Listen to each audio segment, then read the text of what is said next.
Are the new Viture Beast AR glasses really the future of portable gaming and entertainment? Or just another overhyped gadget you'll regret pre-ordering? Let's find out. Viture has been teasing these glasses for months, calling them a massive leap over their first model.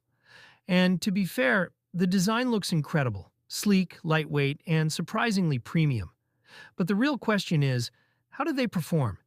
The Beast glasses come with dual micro OLED displays that promise full HD visuals for each eye, with brightness levels reaching up to 4000 nits, which means you can actually use them outdoors without losing clarity.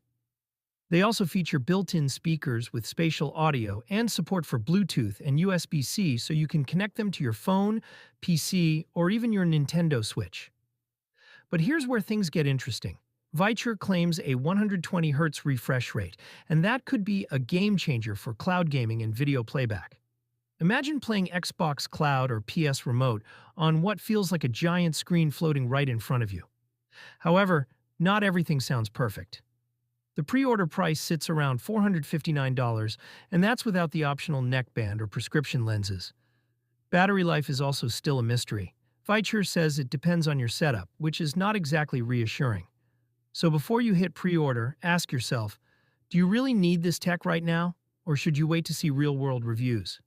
If you already own the first-gen Viture 1, the upgrade might not be worth it yet. But if you're new to wearable displays and love cutting-edge gadgets, this could be one of the most exciting launches of 2025. Either way, keep your wallet close and your expectations realistic, because the Viture Beast looks amazing, but only time will tell if it truly lives up to the hype.